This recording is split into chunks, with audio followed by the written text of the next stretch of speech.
Coucou tout le monde, bienvenue sur Bac Déco, la chaîne où la pâtisserie et la décoration n'auront plus de secrets pour vous. Aujourd'hui, pour cette première vidéo, nous allons vous présenter un gâteau, une spécialité allemande, ça s'appelle un Bienenstich. N'ayez pas peur. Un Bienenstich, c'est tout simplement une pâte briochée avec au-dessus un manteau d'amande caramélisée et le tout fourré une crème à la vanille. En fait, pour ceux qui connaissent un peu la pâtisserie française, ça s'apparente un peu à une tarte tropézienne. Jusqu'à la place du sucre perlé au-dessus, il y aura ce manteau d'amande caramélisée. Bon, on va arrêter le blablatage et on passe à la recette. Cette recette se déroulera en 4 parties. Première étape, nous aurons la pâte briochée. Deuxième étape, nous aurons le manteau d'amande. Troisième étape, la crème à la vanille. Et en dernière position, le montage.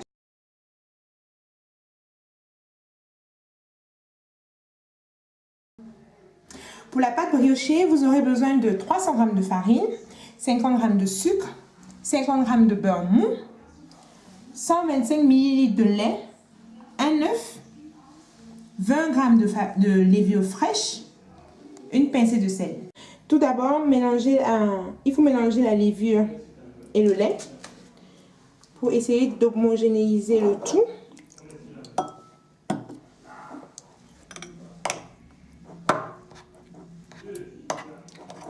Pour qu'après le mélange soit plus facile à être remué dans la batteuse. La levure dans du lait. Il suffit tout simplement de mélanger le tout dans la cuve du batteur. Pour ceux et celles qui n'ont pas de robot pâtissier, vous pouvez tout simplement aussi utiliser un mixeur à main en fait. Ou bien le mélanger tout à la main, tout simplement. Mais bon, moi comme je l'ai, je vais. Donc on met la farine.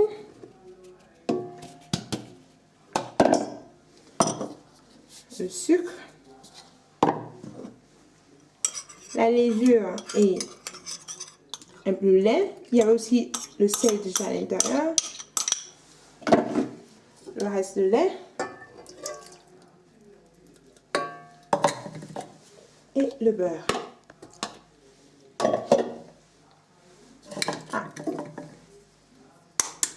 L'œuf.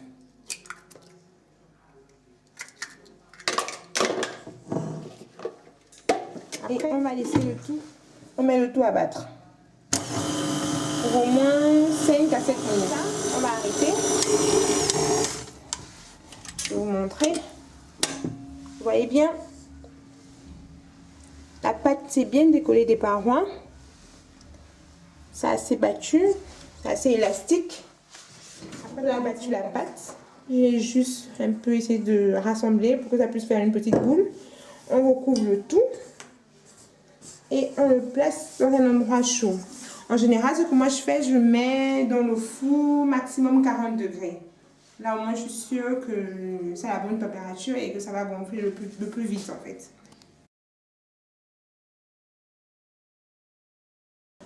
Pendant que la pâte est en train de pousser, nous allons passer à la deuxième étape. Donc, le manteau d'amande caramélisé.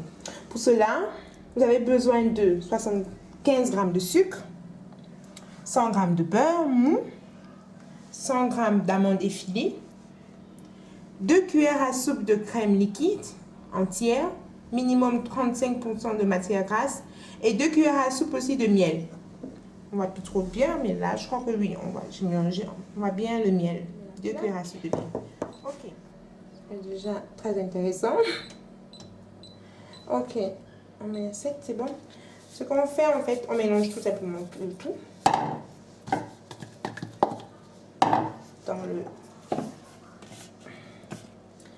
Dans la casserole.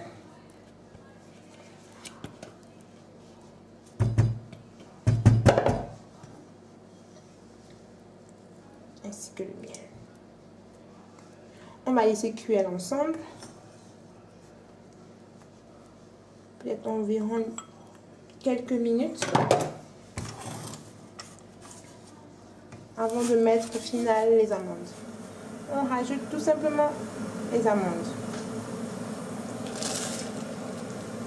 Et on mélange. Après 1 heure de pouce dans le four, on a sorti la pâte. Vous voyez, elle a doublé de volume. Là, c'est bon. Là. On est sur la bonne voie. Maintenant, ce qu'on va faire, on va encore la retravailler un tout petit peu. mon huile à dégazer. Sur le plan de travail, je prends un peu de farine. Ça ne colle pas. J'aplatis ma pâte. Et là, j'ai apprêté aussi un cercle pâtissier avec un diamètre à peu près de 22 cm. Papier sulfurisé, plaque de cuisson. Je vais prendre cette pâte que je vais la mettre à l'intérieur. Ça, c'est vraiment un petit format. Genre, à peu près, je sais pas, maximum 8 personnes. Si vous voulez faire un peu plus, il faudra peut-être doubler revoir les quantités.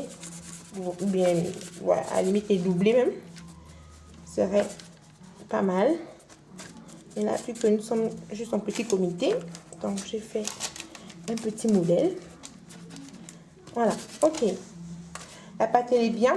On va la remettre encore au four pour la laisser gonfler 10 minutes. Et après, on la recouvrira d'un 10 minutes de pousse. Vous voyez, la pâte est encore bien poussée là. Maintenant, qu'est-ce qu'on fait? On met les amandes au-dessus.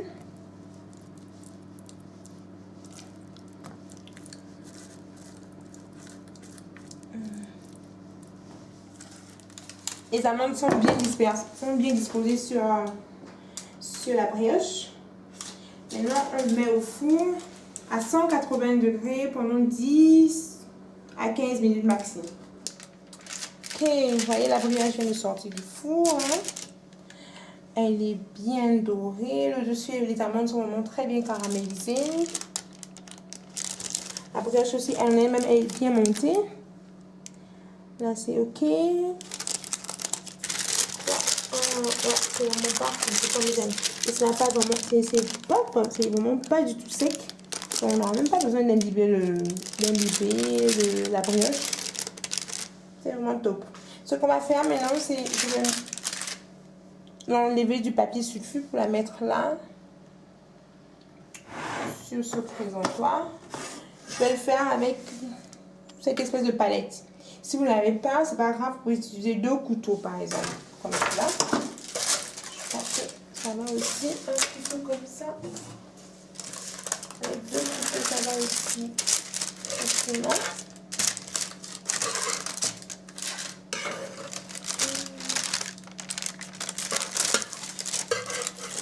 Bon.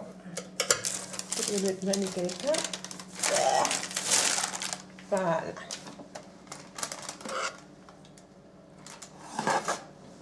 Voilà. C'est top. Maintenant, on va la découper en partie ici. Maintenant, le dessus, pour faciliter la découpe plus tard, on va la pré-découper déjà en, je sais pas, en 8 parts. Et on va pré-découper en 8 parts. C'est une astuce. Ça fait ça. Je le fais en 8 parts égales. Voilà.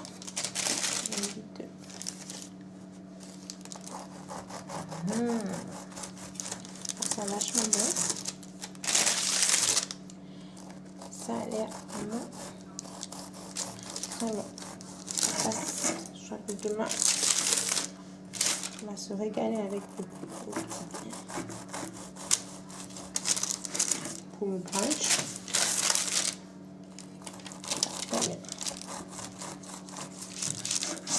Ok, là c'est bon. Là les 8 parts sont faites. Donc bon, nous allons passer à la prochaine étape, la crème. Nous allons réaliser une crème diplomate. La crème diplomate, c'est un mélange de crème pâtissière et de crème chantilly. Pour la crème pâtissière, nous aurons besoin de 50 g de maïzena, 100 g de sucre, 4 jaunes d'œufs, 500 ml de lait, arôme de vanille, 4 feuilles de gélatine que j'ai préalablement trempées dans de l'eau froide. Et pour la crème chantilly, on aura besoin de 400 ml de crème liquide et Ça, c'est du chantilly fixe en fait. Ça permettra en fait de pouvoir tenir la chantilly. Bon, pour la pâtisserie, on commence d'abord par mélanger la maïzena avec les œufs. Tout simplement bien mélanger le tout. On délie un peu avec du lait. Faut surtout pas mettre tout d'un coup, sinon il y aura formation de grumeaux. Et ça, c'est pas intéressant pour la crème. Donc, on met juste un peu d'abord.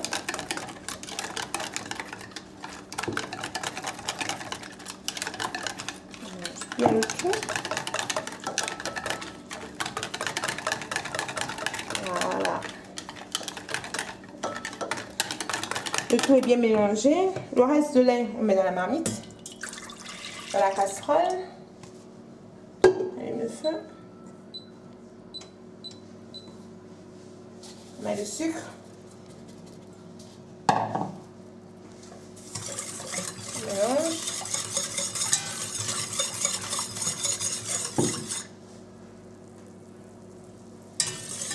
On mélange.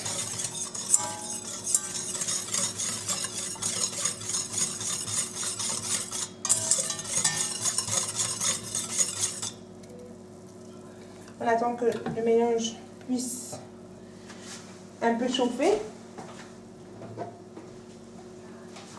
Entre temps, on a oublié de mettre un peu d'extrait de vanille. Moi j'aime quand c'est bien vanillé, donc du coup j'hésite vraiment pas à mettre de la vanille. Mais après c'est chacun selon les goûts. On verse le tout. On n'arrête pas de tourner. À ce stade, il ne faut plus arrêter de tourner parce que si on arrête de tourner, ça va former énormément de grumeaux. Il faut tourner à ce que le mélange prenne. Là, il faut être un peu patient. Voilà, le mélange a pris là. Vous voyez, ça a changé de consistance. C'est plus du tout liquide, maintenant c'est bien. On retire du feu.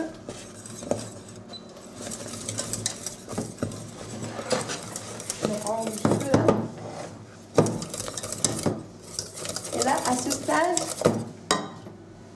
on met les feuilles de gélatine. On est déjà bien ramolli. On les sort.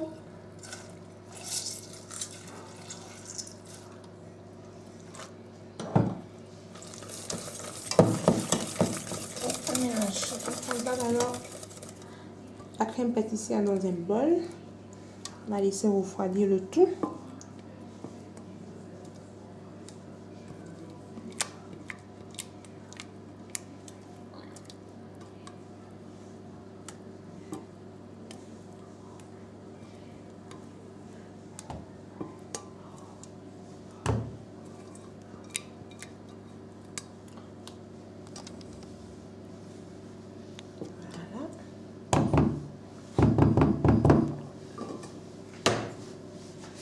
Et on va filmer le tout.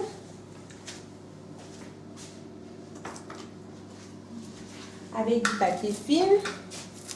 On le filme au contact. En fait, il faut qu'une peau ne se forme pas en fait sur la crème pâtissière. Pour terminer la crème diplomate, nous allons monter la crème liquide en chantilly. Là, j'ai mis dans ce bol les 400 ml de crème. Et je vais le monter tout simplement avec le fouet électrique en chantilly. Une astuce pour que la crème au final soit vraiment bien ferme, la crème chantilly soit vraiment bien ferme, c'est toujours bien en fait de mettre la crème liquide et les fouets du batteur et même le bol à la limite en fait au frais. Moi je l'ai passé pendant au moins 15-20 minutes au congèle, après je l'ai mis au frais.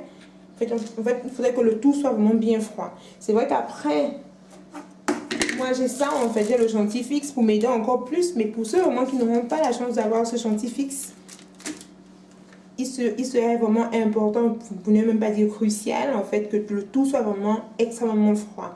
Là vous êtes sûr que le mélange sera bien monté. Bon, je mets ce couvercle pour ne pas me salir et on monte le tout.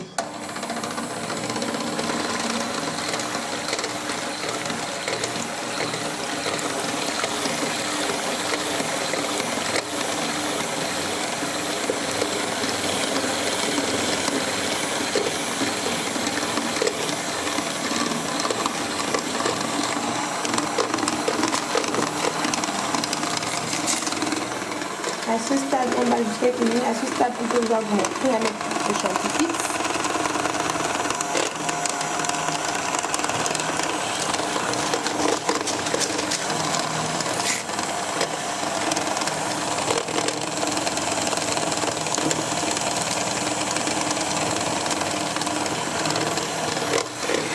Voilà, c'est en train de monter là.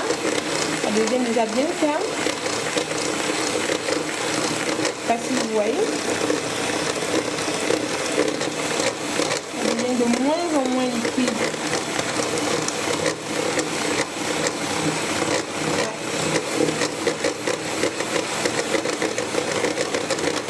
Là, ça commence bien là. On va arrêter. Je vais vous montrer. Vous voyez? Ça se tient déjà. C'est pas encore au top. Je vais ajouter un peu de sucre. Tout à l'heure, j'ai goûté un peu la crème pâtissière et je me suis remarqué que c'était pas assez sucré à mon goût. Donc, j'ai ajouté 3 cuillères de sucre en poudre. Pour ceux qui ont le sucre glace, ce serait parfait. Moi aussi, je l'aime, mais bon, je préfère vous montrer avec le sucre en poudre. Et donc, une fois prête, on va les mélanger pour obtenir notre fameuse crème diplomate. Alors, je suis trop contente. La chantilly, elle a vraiment bien monté. Elle réussit bien mon test. Ça tient bien. Donc, on prend d'abord juste une toute petite quantité que l'on met là-dedans. Et on remet. Je crois que l'idéal serait avec un fouet. Un fouet.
Voilà.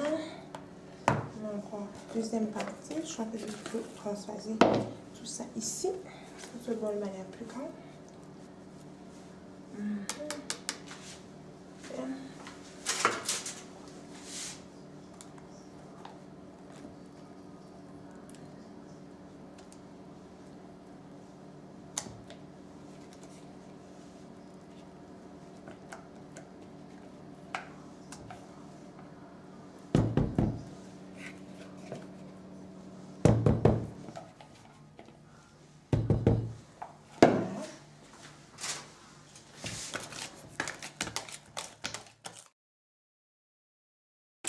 Pour le montage, la partie finale pour le montage, j'ai apprêté une poche à douille avec une douille de 13 mm, une douille ronde de 13 mm.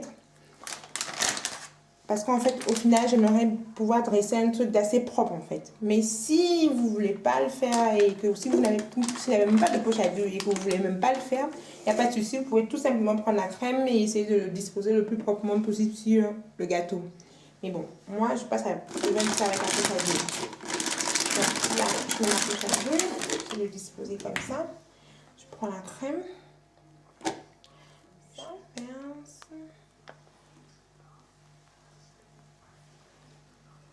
J'essaie de faire un truc tout propre.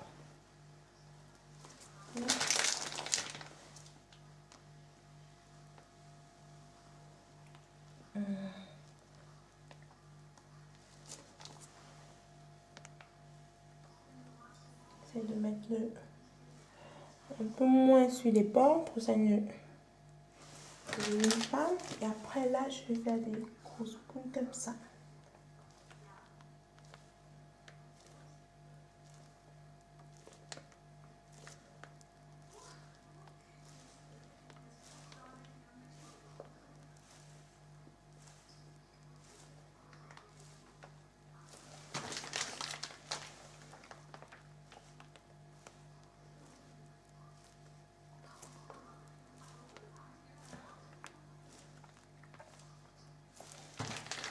On va laisser.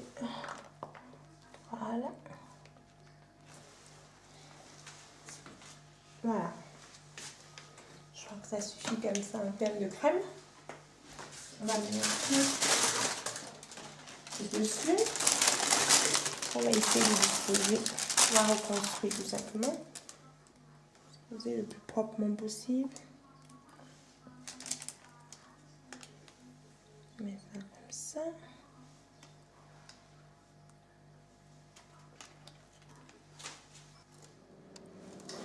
Notre gâteau a passé toute la nuit au frais. Là, nous pouvons le découper et aussi le déguster. Bon, après je prends une belle part là. On va le découper comme ça.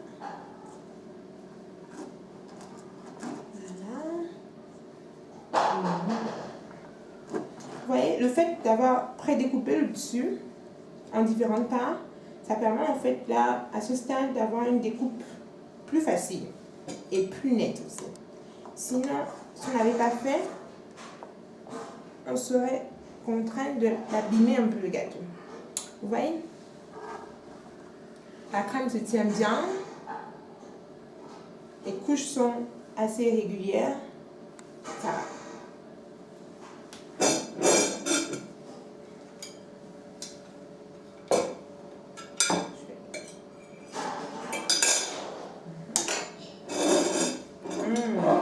Bon. Je me lance.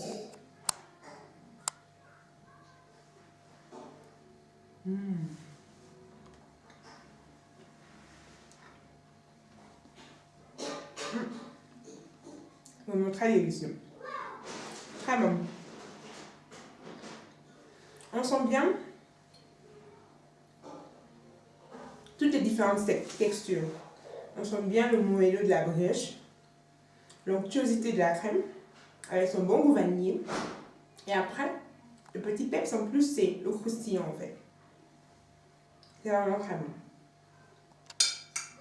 Tu veux goûter? En tout cas, bref. Si vous avez aimé la recette, n'hésitez pas à liker cette vidéo, à nous laisser des petits commentaires et à vous abonner. Pour la prochaine fois, nous vous ferons un gâteau à la crème au chocolat. Sur ce, je vous souhaite de passer une bonne journée. Tu vois, non, c'est pas la sorcellerie.